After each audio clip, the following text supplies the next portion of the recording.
மேட்ச்சில் ரெஸ்ல் பண்ணும்போது ரெஸ்ல் பண்ணுறதுக்கு ரொம்பவே கஷ்டப்பட்டு திணறதை நம்மளால் பார்க்க முடியும். குறிப்பாக பார்த்தோம்னா ரெஸ்லர்ஸ் நிறைய பேருக்கு மேட்சஸில் அடிக்கடி இன்ஜுரிஸ் ஏற்படும். ஸோ இதனால் அவங்க டைம் ஆஃப் எடுத்துட்டு அதுக்கப்புறமாட்டு திரும்பவும் ரிங்குக்கு ரிட்டர்ன் ஆகும்போது மேட்ச்சில் முன்னாடி மாதிரி ரெஸ்ல் பண்ணுறதுக்கு ரொம்பவே கஷ்டப்படுவாங்க. இன்னைக்கு நாம் இந்த வீடியோவில் ரொம்ப நாளைக்கு அப்புறமா WWE ரிட்டர்ன் ஆகி அந்த டைமில் மேட்ச்சில் ரெஸ்ல் பண்ணுறதுல ரொம்பவே கஷ்டப்பட்ட 10 ரெஸ்லர்ஸை பற்றி தான் பார்க்க போகிறோம்.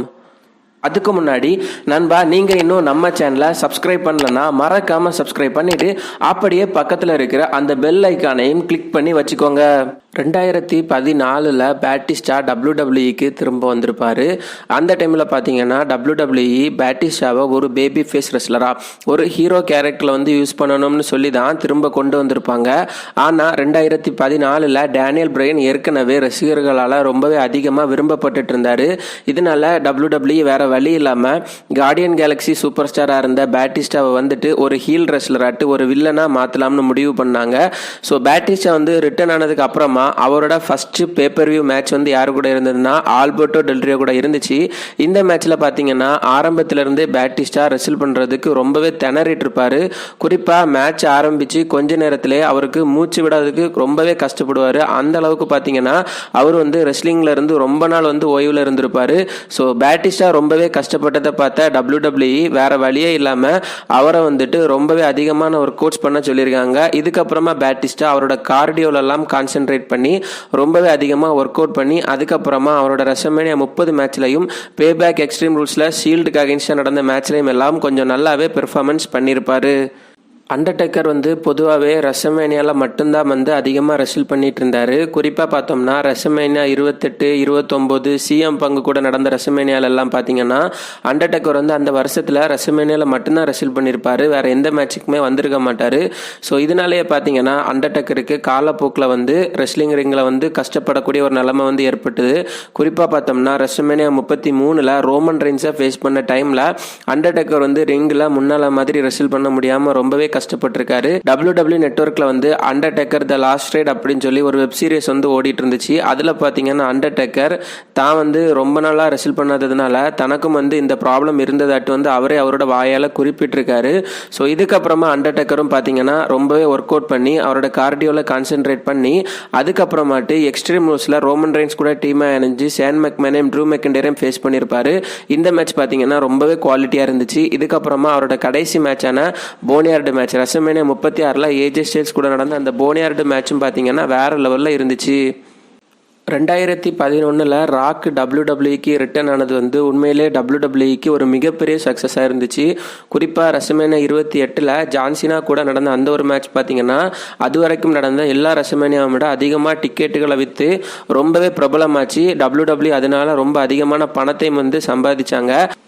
என்னதான் ராக்கோட இந்த ரிட்டர்ன் WWEக்கு கமர்ஷியலாக ரொம்பவே சக்ஸஸ்ஃபுல்லாக இருந்தாலும் ரெஸ்லிங் ரிங்கில் பார்த்தீங்கன்னா ராக் ரொம்பவே திணறி இருக்காரு. குறிப்பாக சர்வைவர் சீரிஸ் பேப்பர்வியூவில் மிஸ்ஸையும் R-Truth-ஐயும் ஜான்சினாவும் ராக்கும் ஃபேஸ் பண்ணியிருப்பாங்க. இந்த மேட்ச்சில் எப்போல்லாம் ராக் ரிங்குக்குள்ளே வந்தாரோ அப்போ எல்லாம் பார்த்தீங்கன்னா அவர் ரெஸ்ல் பண்ணுறதுக்கு முன்னாடி மாதிரி இல்லாமல் கொஞ்சம் கஷ்டப்பட்டதை பார்க்க முடிஞ்சுது.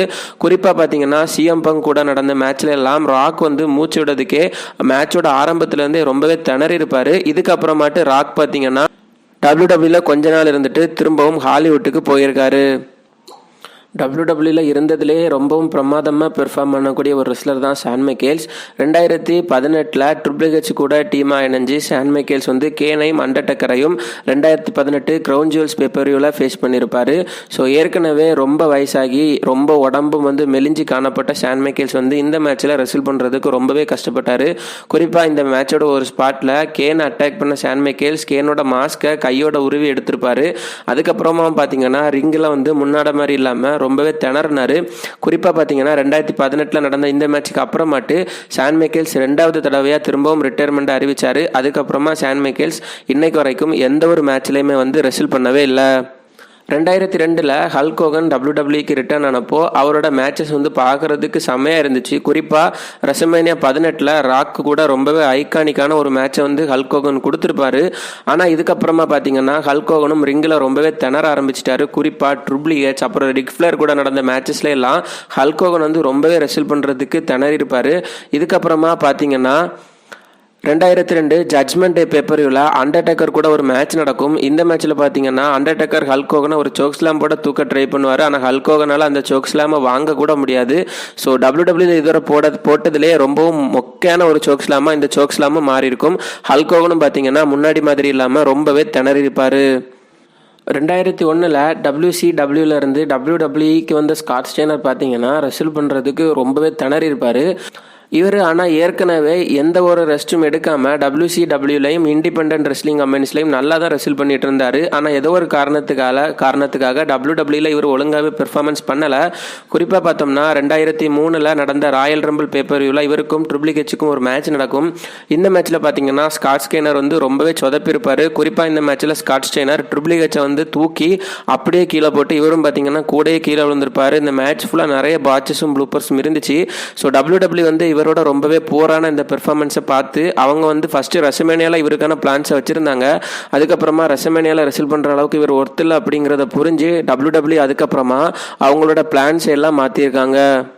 1997-98 வரை WCWல ரெஸ்ல் பண்ணிட்டு இருந்த பிரிட்டிஷ் புல்டாகுக்கு WCWல வச்சு ரொம்பவே மோசமான ஒரு பேக் இன்ஜுரி ஏற்பட்டிருக்கு.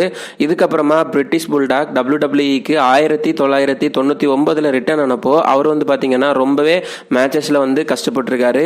குறிப்பாக பார்த்தோம்னா இவரோட மேட்சஸ் எல்லாம் ஆரம்பத்துல இருந்தே ரொம்ப ஸ்லோவாக இருந்திருக்கு. இவர் பார்த்தீங்கன்னா ரிங்கில் மூவ் பண்ணுறதுக்கே ரொம்பவும் கஷ்டப்பட்டுட்டு இருந்திருக்காரு. குறிப்பாக ராக்கு கூட நடந்த இவரோட மேட்ச்ல எல்லாம் ராக்கு தான் பார்த்தீங்கன்னா இவருக்கு ஹெல்ப் பண்ணி மேட்ச் எல்லாம் கொண்டு போயிருப்பாரு. இவர் அந்த அளவுக்கு ரிங்குக்குள்ள திணறி இருக்காரு. இதுக்கப்புறமா WWE இவரை மெயின் இவெண்ட்ல வைக்காம இவரை ஒரு மிட் கார்ட் பிளேயரா தான் யூஸ் பண்ணியிருந்தாங்க. 1999 அப்புறமாட்டு கொஞ்ச நாள் WWEல இருந்த இவரை அதுக்கப்புறமா WWE ரிலீஸ் பண்ணிட்டாங்க.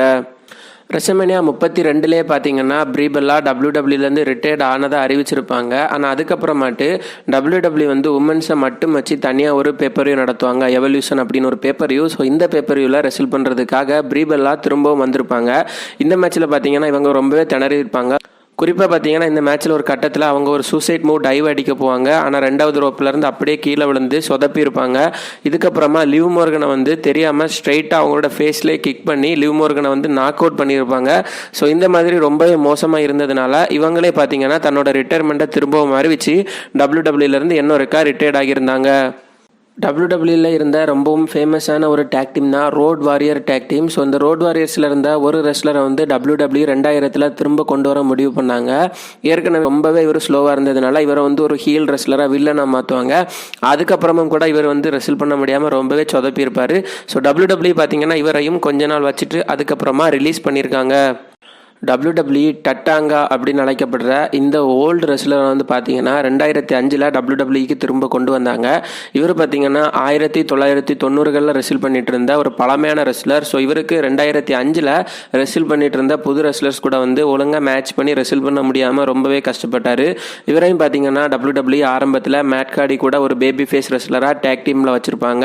அதுக்கப்புறமா WWE இவரையும் ஹீலாக மாற்றினாங்க. இவரும் WWEல பெரிய அளவில் ஒரு நல்ல பெர்ஃபார்மன்ஸை கொடுக்க முடியாமல் திணறினதுனால WWE இவரை 2006 ரிலீஸ் பண்ணிட்டாங்க.